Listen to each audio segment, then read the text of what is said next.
آیت نمبر 198۔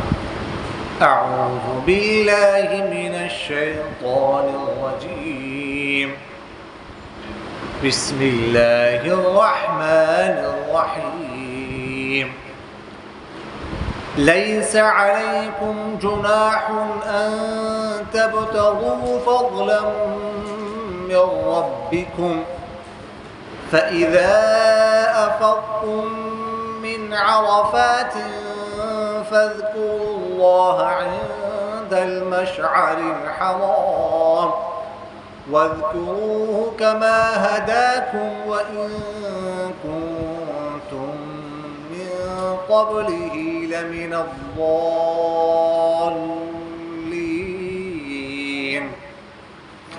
ثم أفيضوا من حيث أفاض الناس واستغفروا الله إن الله غفور رحيم فإذا قضيتم مناسككم فاذكروا الله كذكركم آباءكم أو أشد ذكرا فمن الناس من يقول ربنا آتنا في الدنيا وما له في الآخرة من خلاق ومنهم من يقول ربنا آتنا في الدنيا حسنة وفي الآخرة حسنة وقنا عذاب النار أولئك لهم نصيب مما كسبوا والله سريع الحساب واذكروا الله في أيام معدودات فمن تعجل في يومين فلا إثم عليه ومن تأخر فلا إثم عليه لمن اتقى واتقوا الله واعلموا أنكم إليه تحشرون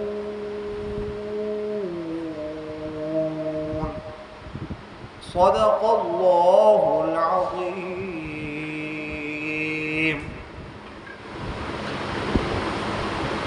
لیس علیکم، لیس نہیں ہے، علیکم تم پر، جناح کوئی گناہ، ان تبتغوا اس بات میں کہ تم تلاش کرو، فضلا من ربکم، فضل اپنے رب کی طرف سے، فاذا پس جب افضتم تم لوٹو، من عرفات عرفات سے، میدان عرفات سے، فاذکروا اللہ بس یاد کرو تم اللہ کو، عند المشعر الحرام حرمت والی گھاٹی کے پاس، واذکروہ یاد کرو تم اسے، کما ہداکم جیسے کہ اس نے تمہاری رحمتوں میں ہدایت دی ہے، وَإِن كُنتُم مِّن قَبْلِ اور بے شک تم تھے من قبل اس سے پہلے، لَمِنَ الضَّالِينَ البتہ گمراہ لوگوں میں سے، ثم پھر افیضوا تم واپس آؤ، من حیث افاض الناس جہاں سے لوگ واپس آتے ہیں، واستغفروا اللہ اور تم بخشش طلب کرو اللہ سے، ان اللہ بے شک اللہ تعالیٰ غفور بہت بخشنے والا، رحیم بہت مہربان ہے، فاذا بس جب قضیتم تم پورا کر چکے، مناسککم اپنے حج کے افعال کام، فاذکروا اللہ بس یاد کرو تم اللہ کو، کذکرکم آباءکم جیسے تم یاد کرتے ہو، ذکر کرتے ہو اپنے آباء و اجداد، او اشد ذکر یا اس سے بھی زیادہ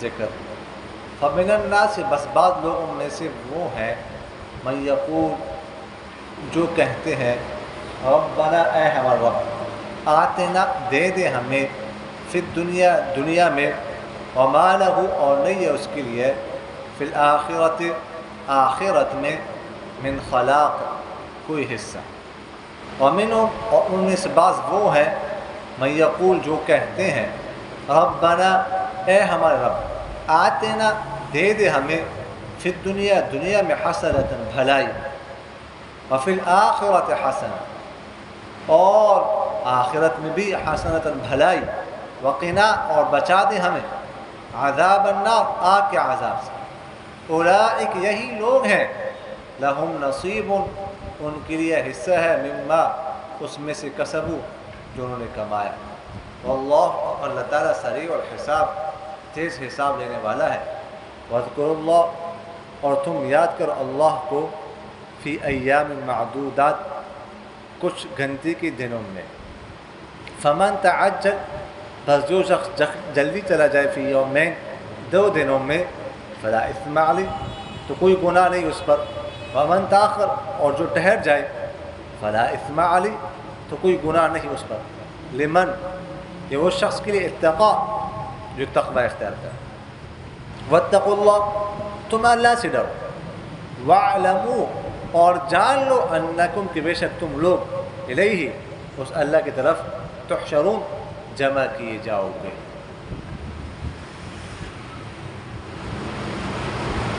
اچھا جی، تو آپ کے ذہن میں ہوگا گزشتہ جمعے ہم حج کے افعال،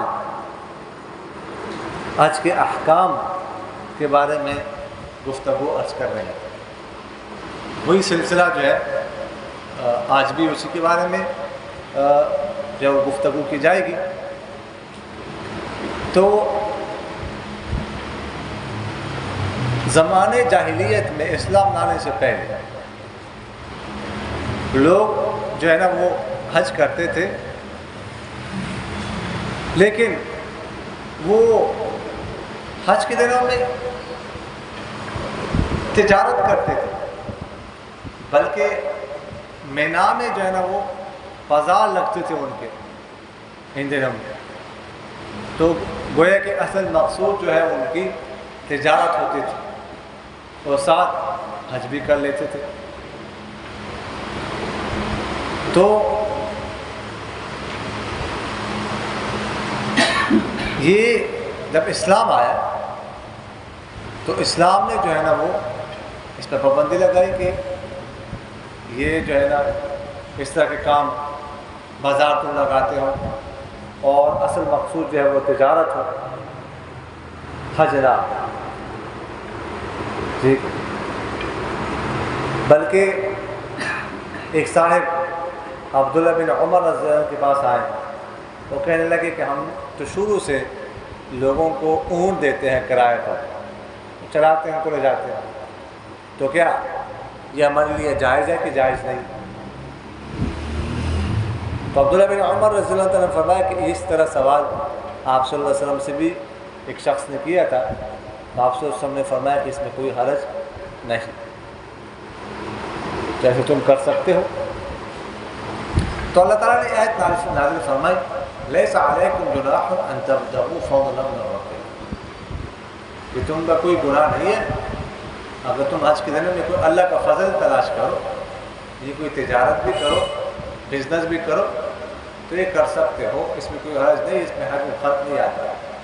لیکن مقصود تجارت نہ ہو، مقصود حج ہو، ٹھیک ہے، اصل حج کرنا ہے، چلو اس کے بعد ٹائم مل جائے تو ساتھ جو ہے نا تجارت بھی کر لیں گے، کچھ مال بھی بیچ دیں گے، ٹھیک ہے۔ تو فرمایا کہ ایسا اگر تم کرو گے تو اس میں کوئی حرج کی بات نہیں، لیکن نیت پہ دار و مدار ہے، انسان کی نیت کیا ہے؟ ہم مخلوق کو دھوکہ دے سکتے ہیں لیکن اللہ کو نہیں دے سکتے، کہ مقصود تجارت ہے یا مقصود حج ہے، وہ اللہ نے یہ کو پتہ ہے، ٹھیک ہے۔ تو یہ جو ہے نا فرمایا ایسا جو ہے تم کر سکتے ہو۔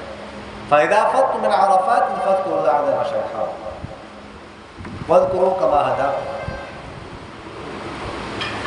تو فرماتے ہیں کہ اس کے بعد جب تم جو ہے نا وہ اس سے پاس آ جاؤ، کیا نام ہے، عرفات سے واپس آ جاؤ، تو مسجد حرام کے کیا نام ہے، مشعر حرام کے پاس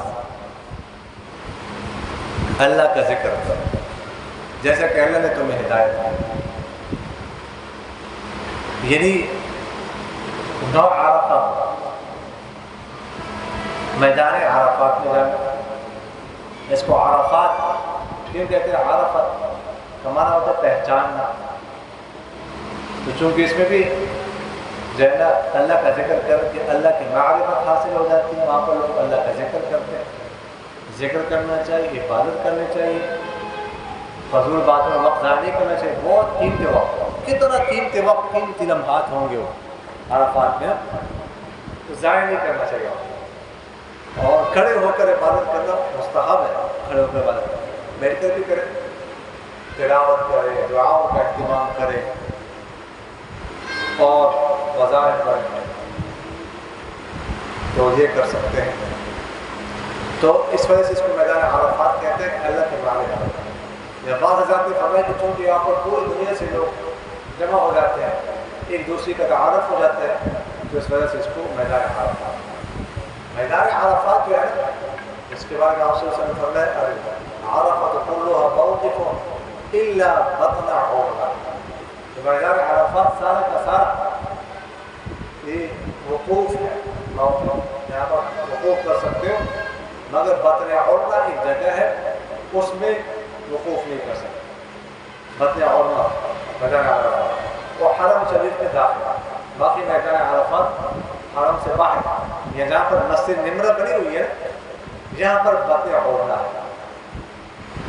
فرمایا کہ اس میں جو ہے مغرب کی طرف اگر کوئی باہر جو گر جائے تو بطن عمرہ میں گر گری تھی مسجد نمرہ، تو یہ فرمایا کہ وہاں پر جو ہے تم وقوف نہیں کر سکتے۔ اس کے علاوہ باقی تمام میدان میں وقوف کر سکتے ہو۔ حج کے دو فرض ہیں، ٹھیک، ایک وقوف عرفہ، ایک طواف زیارت۔ وقوف عرفہ رکن اعظم ہے، اگر ایک اس سے رہ گیا نا تو اس کا حج جو ہے نا وہ نہیں۔ تو فرمایا کہ وہاں سے واپس وہاں پر جو ہے نا رہنا ہے، نو عرفہ کو زوال کے بعد جانا ہے، مغرب تک وہاں پہ رہنا ہے، مغرب کے بعد پھر آنا ہے مزدلفہ، مشعر حرام کے پاس ہے، مشعر گھاٹی کو پا جائے اور وقت پڑے، یہ مزدلفہ میں ہے۔ اب یہاں پر تو وہاں پر اب جو ہے نا جو شہزادے ہیں ان کی کوٹھیاں بنی ہوئی ہیں، یہ جبل قضا کے پاس، یہاں پر مشعر حرام، یہ وہاں پر کہتے ہیں، یہ مزدلفہ ہے۔ وہاں پہ عرفہ کا وقوف فرض اور مزدلفہ میں وقوف کرنا، اس کے بعد مغرب کے بعد مزدلفہ میں آنا ہے، یہاں پہ وقوف کرنا ہے، یہ وقوف واجب ہے۔ اور یہاں پر دو نمازیں پڑھنی ہے، عشاء کے وقت میں مغرب اور عشاء کی نمازیں پڑھنی اکٹھی ایک ساتھ۔ مزدلفہ کے بارے میں آپ سے فرمایا کہ المزدلفہ كلها موقف الا وادی محصر، کہ مزدلفہ کے میدان سارا کا سارا وقوف کی جگہ ہے مگر وادی محصر نہیں۔ وادی محصر یہ تقریباً 540 گز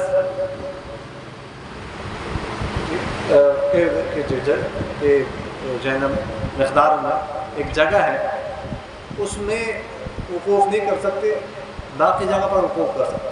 باقی سنا کہ وہاں پر جنگلے لگائے ہوئے ہیں، چھوٹے کھڑے ہوتے ہیں، وہاں پر کسی کو جائے نہیں رہتا، مان لو خالی جگہ دیکھ کر نا ادھر چلے جاتے ہیں، تو پہلے منع کرتے نہیں، منع ہوتے تو پھر لگاتے بھی ہیں کہ ادھر وقوف نہیں ہو سکتا۔ حدیث شریف واضح طور پر آتا ہے تو وقوف نہیں ہو سکتا۔ یہ وہ جگہ ہے جہاں پر جب یمن کا جو بادشاہ تھا نا ابرہہ، اس نے جو ہے نا 60,000 کا لشکر لا کر خانہ کعبہ پر چڑھائی کرنا چاہتا تھا، چڑھائی کرنے کے ارادے سے آیا تھا۔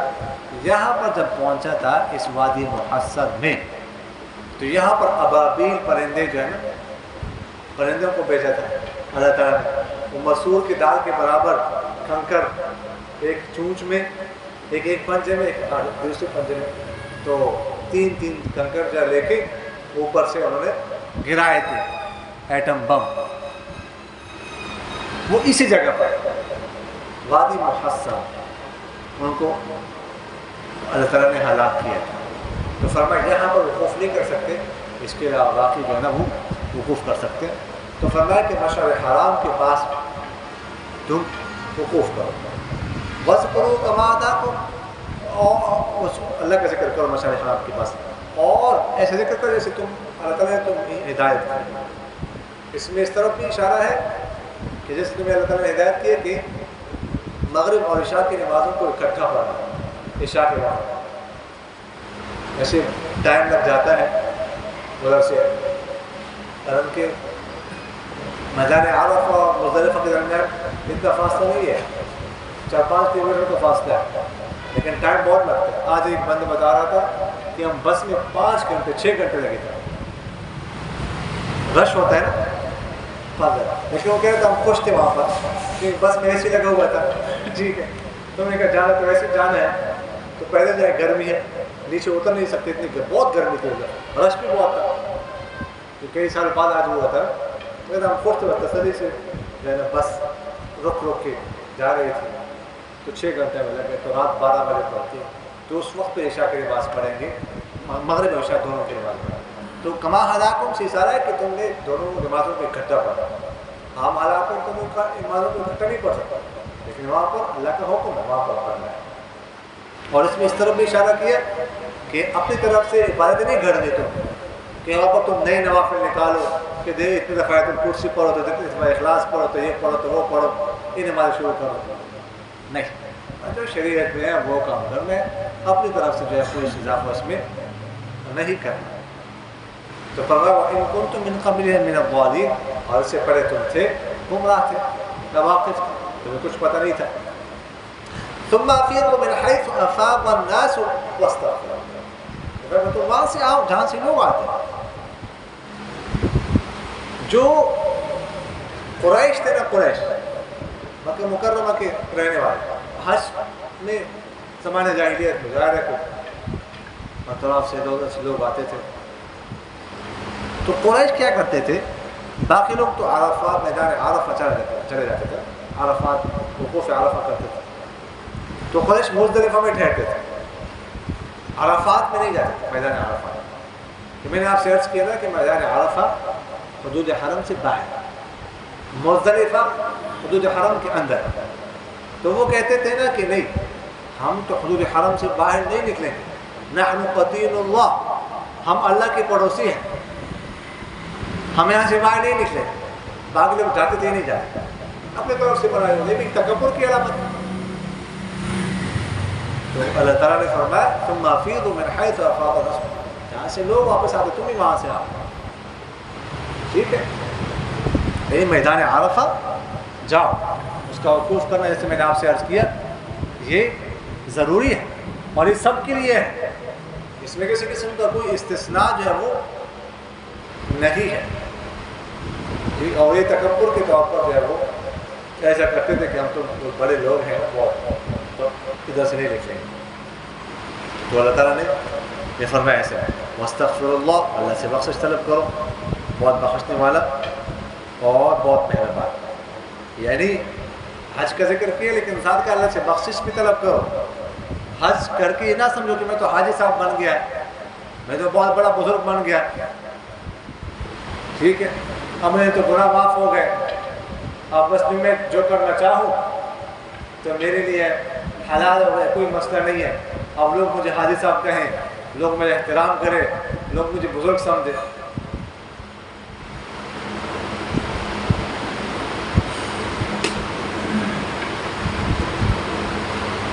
ایک بزرگ کے بارے میں آتا ہے،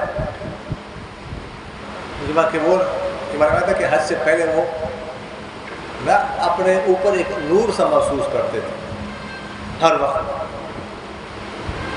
جب حج کیا تو نور ختم ہو گیا، تو انہوں نے اپنے مرشد سے بات کی کہ حج سے پہلے تو میں اپنے اوپر روشنی سے محسوس کرتا تھا، اب حج کے بعد روشنی ختم ہو گئی، اب تو اضافہ ہونا چاہیے۔ ان کے مرشد نے ان سے کہا کہ حج کے بعد تم میں تکبر آ گیا،